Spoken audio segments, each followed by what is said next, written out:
Olá, querido amigo, tudo bom? Que alegria estar com vocês em mais um estudo da lição de Escola Sabatina. Essa semana estamos falando sobre enganos do tempo do fim. O nosso verso áureo está em 2 Coríntios, capítulo 11, versículo 14 e 15. E ele diz, não é de admirar, porque o próprio Satanás se disfarçando de anjo de luz. Portanto, não deveria surpreender que os próprios ministros se disfarcem ministros de justiça.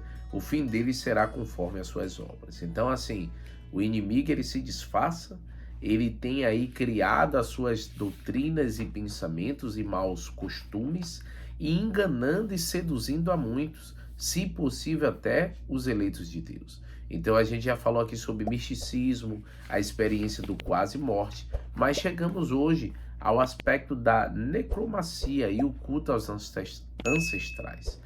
Necromancia, a palavra vem do grego, esse necro significa morte, vem de morte, né? E manteia é a adivinhação.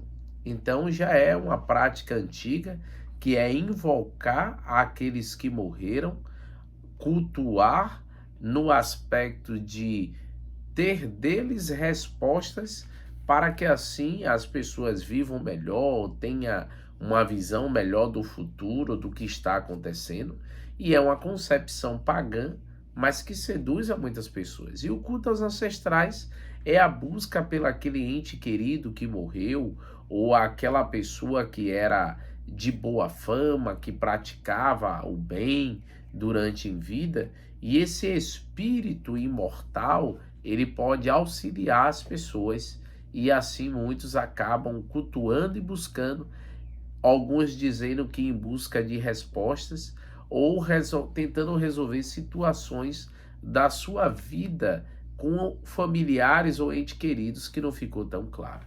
Uma dessas formas de busca aos ancestrais mais conhecida em nossos dias é o espiritismo. O espiritismo, pegando aqui uma copinha, né, que a gente fez uma pesquisa, vem aí da doutrina espírita, kardecismo, ou espírito kardecista. É uma doutrina espírita que crê na reencarnação, estabelecida na França em meados do século XVIII, pelo autor educador Allan Kardec, só fazendo uma pequena correção, em meados do século XIX, e surgiu com ele, né, com Allan Kardec, por isso que chama de doutrina kardecista. E o que é que ele tinha como base? Pretendia explicar de uma perspectiva cristã o ciclo pelo qual o espírito supostamente retorna à existência da matéria após a morte do antigo corpo em que habitava, além da evolução pela qual ele passa durante esse processo. Então, há um conceito de um espírito, há um conceito de que ele reencarna e esse conceito de que ele precisa evoluir e melhorar.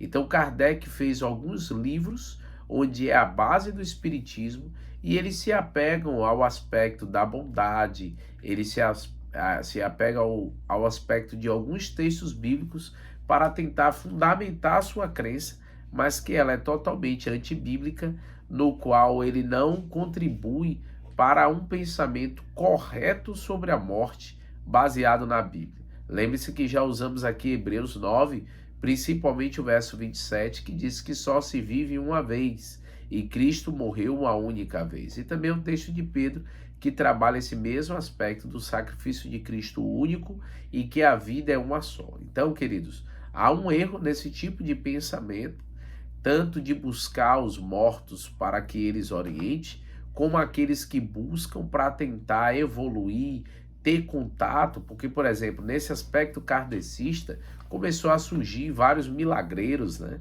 no qual eles se apossam de espíritos de médicos para fazer o bem. Já veio falar sobre isso?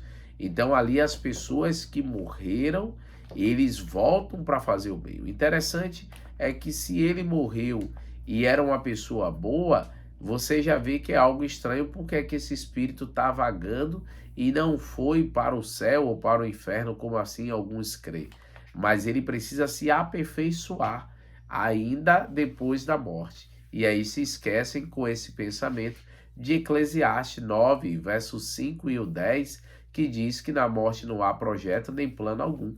Fique atento para não cair nesses enganos, porque o texto que temos como referência para hoje é o texto de 1 Samuel 28, verso 3 a 25, no qual ali mostra que Samuel já havia falecido, ele estava pronto a ir à guerra contra os filisteus, mas estava com medo se deveria ou não ir. E aí o que é que acontece? O capítulo 28 descreve que Saul entrou em desespero e ele começa agora a buscar o Senhor e Deus não responde, porque Deus já o havia rejeitado. Então ele pergunta aos seus soldados se existia alguém que podia consultar os mortos, e ali é indicado para ele uma cananeia, na cidade cananeia de Edor. Ele vai consultar então uma médium, como você vê no verso 6, 7 e o 15.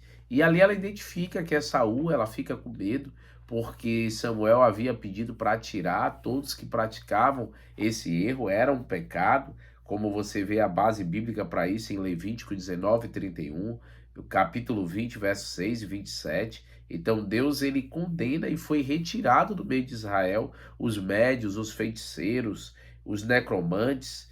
Então Israel havia rejeitado esse tipo de público. E aí agora ele pede para ela consultar e diz que ela faz subir a Samuel, que é quem ele queria falar. E o interessante é que o texto do capítulo 28 diz que Samuel então fala: quem me desperta, quem me tira do sono, quem me traz a vida.